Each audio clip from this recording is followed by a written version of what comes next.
Olá, estudantes da primeira série, tudo bem com vocês? Eu sou a professora Corine. Hoje nós estamos com o Lucas. Hoje nós vamos falar sobre bioquímica celular e nutrição.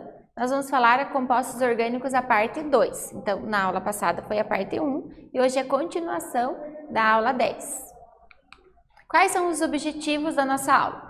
Relacionar os conhecimentos sobre compostos inorgânicos e orgânicos da célula com a química dos alimentos, priorizando entendimentos sobre hábitos de vida mais saudáveis.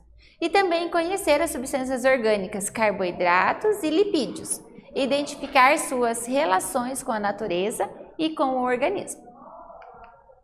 Você se lembra que os compostos, eles podem ser divididos em dois tipos, os compostos orgânicos e os inorgânicos.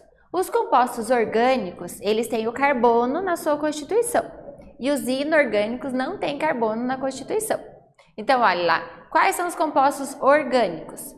Lipídios, carboidratos, proteínas, ácidos nucleicos e vitaminas.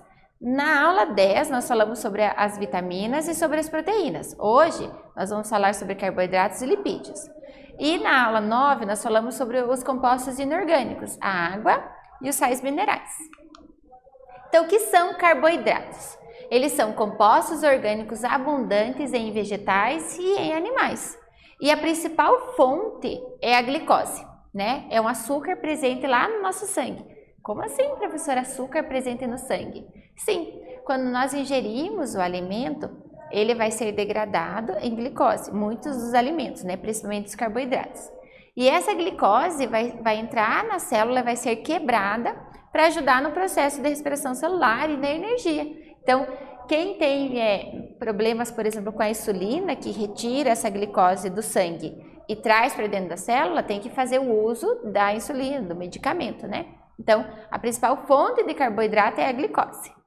Então, quais são os carboidratos? Açúcares, glicídios ou sacarídeos. São formados por quais elementos? Principalmente carbono, hidrogênio e oxigênio. Então, como fórmula química, os carboidratos eles são CN, ou seja, pode ser um carbono até vários carbonos, 20, 30 ou mais. E o hidrogênio, né, H2O vezes N, que é um número que pode ser 2, 3, 5, 10, enfim. E tem a função energética e função estrutural. Então, o carboidrato que dá energia para o nosso corpo e também ajuda na parte estrutural do nosso corpo. Os carboidratos, eles são divididos conforme a quantidade de açúcares. Então, eles podem ser monossacarídeos. Olha, mono é um sacarídeo, um açúcar, né? São açúcares mais simples. Por exemplo, a pentose são 5 carbonos, a ribose e a desoxirribose, que são o DNA e o RNA, a hexose, que são 6 carbonos.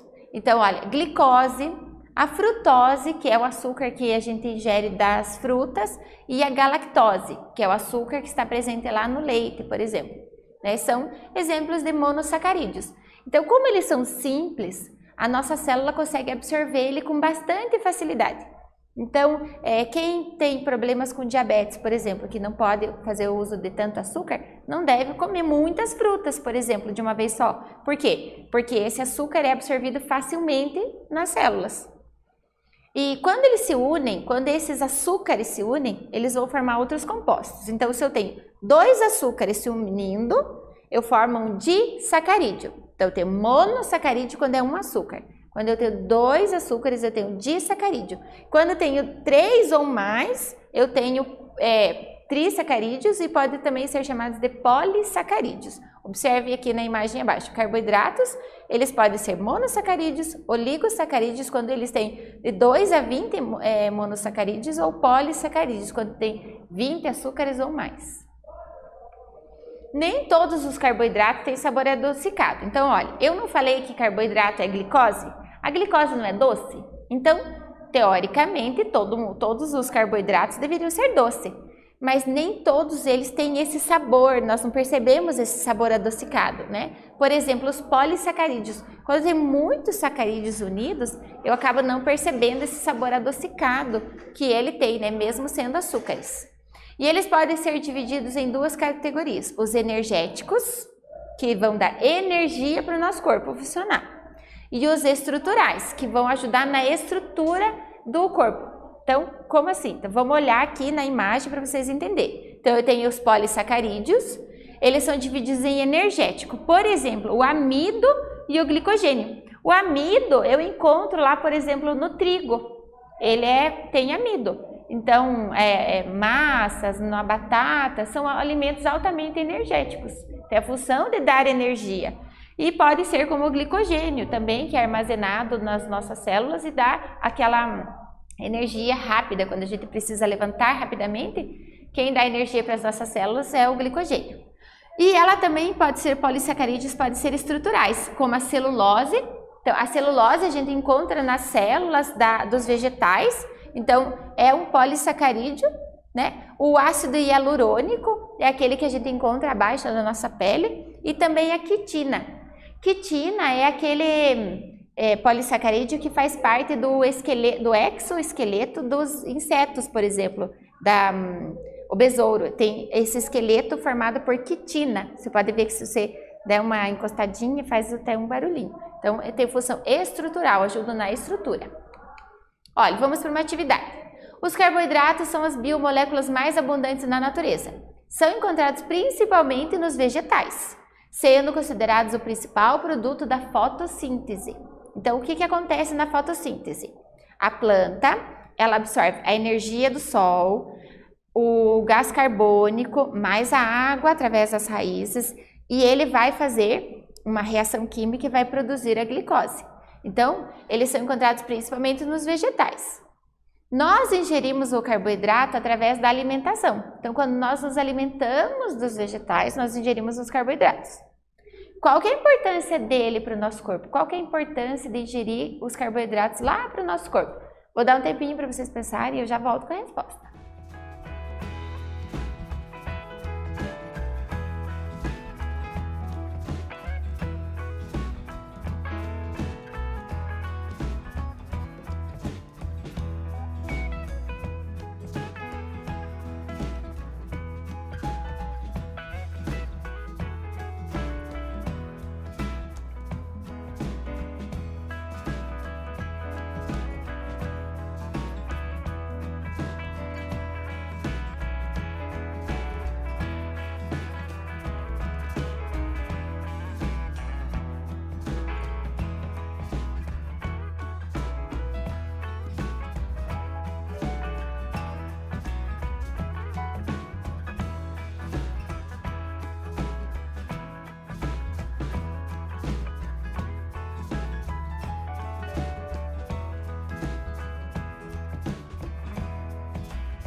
E aí, gente, qual que é a importância? Vamos lá para a resposta?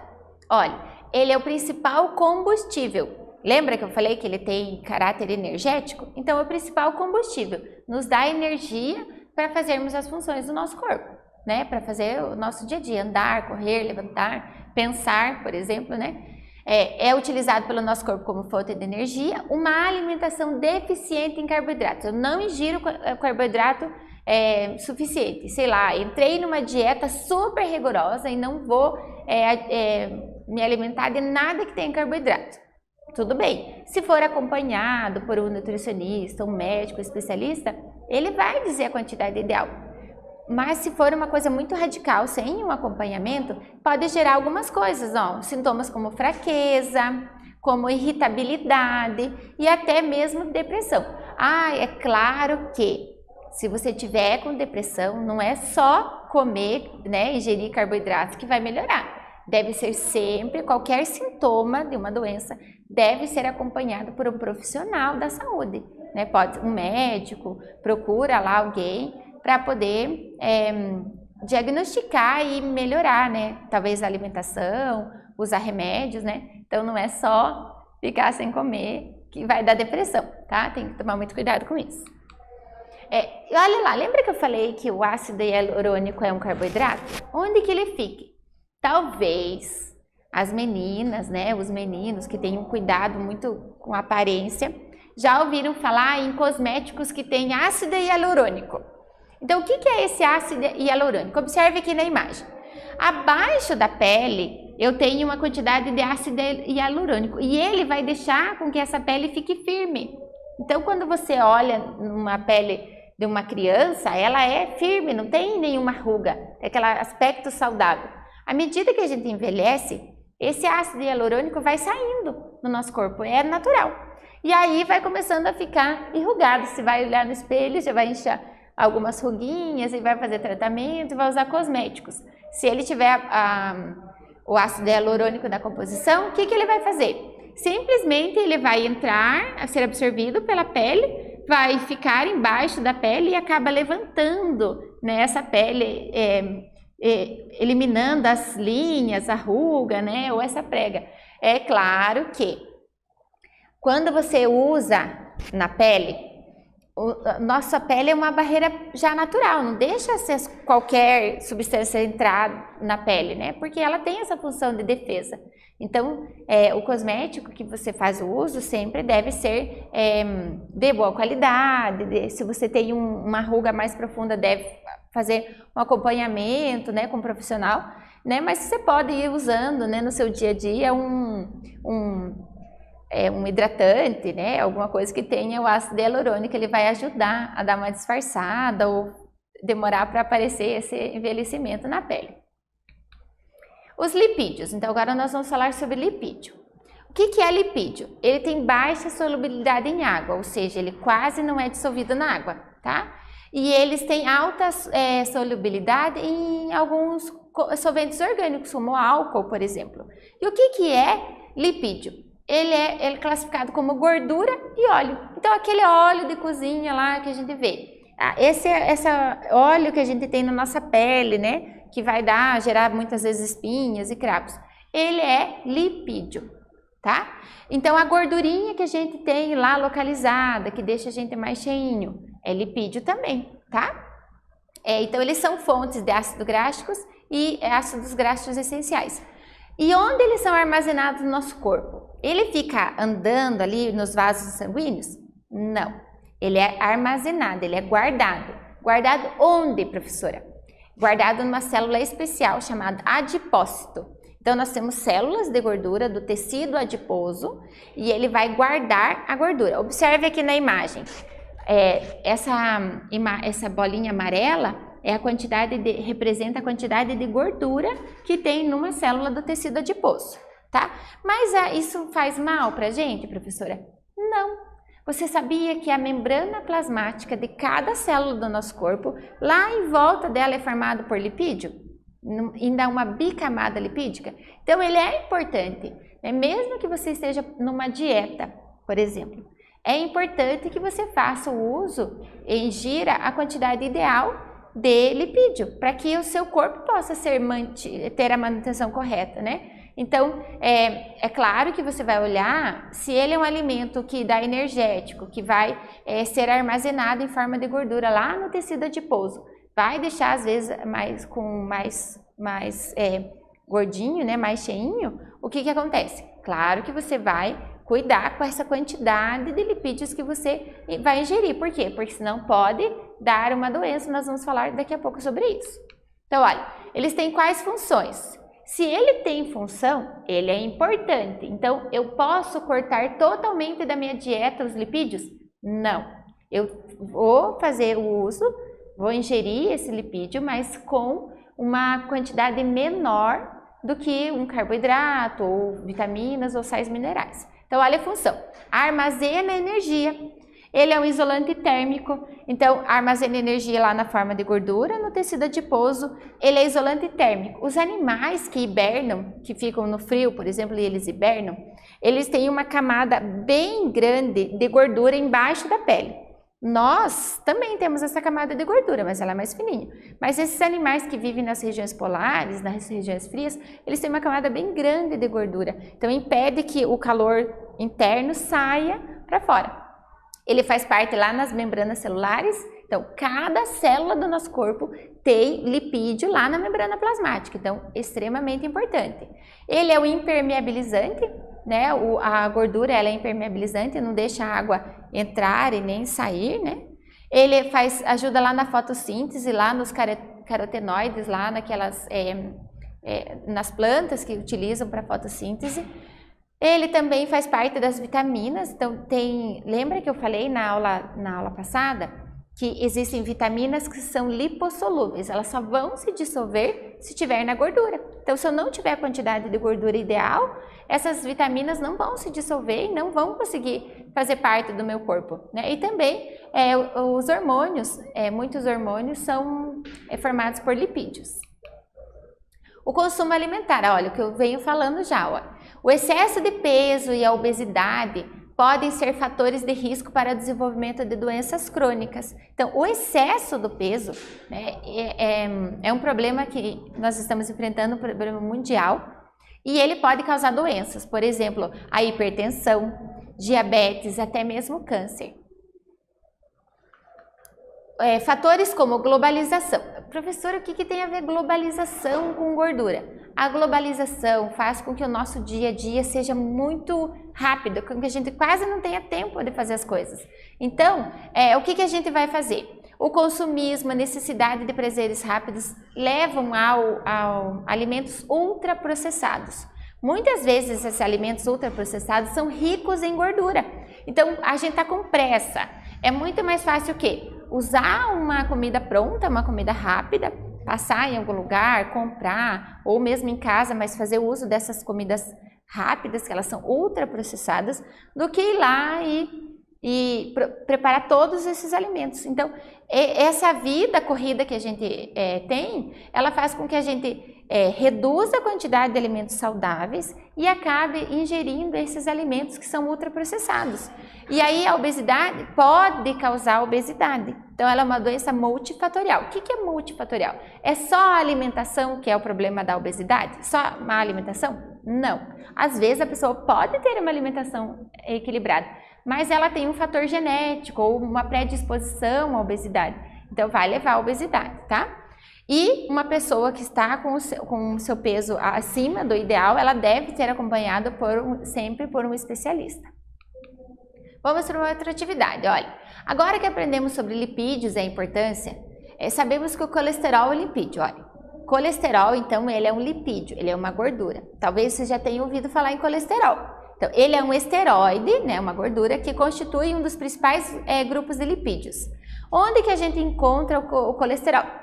Lembra que eu falei que a membrana plasmática era formada por lipídio? Então, na membrana plasmática eu tenho as moléculas de lipídio e entre esses lipídios eu tenho o colesterol. E ele ajuda a dar essa maleabilidade na membrana. Então, ele é importante. Mas o excesso do colesterol pode fazer com que os vasos sanguíneos eles sejam tampados, por exemplo, aí corta o fluxo de sangue. Então, o excesso de colesterol faz mal. Mas ele é importante, ele está presente nas células. Então, qual a importância para o corpo e quais cuidados devemos ter com a quantidade de colesterol? Vou dar um tempinho para vocês pensarem e eu já volto com a resposta.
E aí, pessoal, qual que é a importância para o corpo?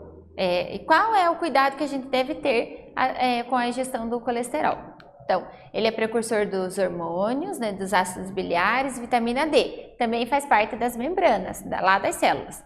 E qual é o cuidado? O excesso de colesterol, da ingestão do colesterol, ele pode dar problemas.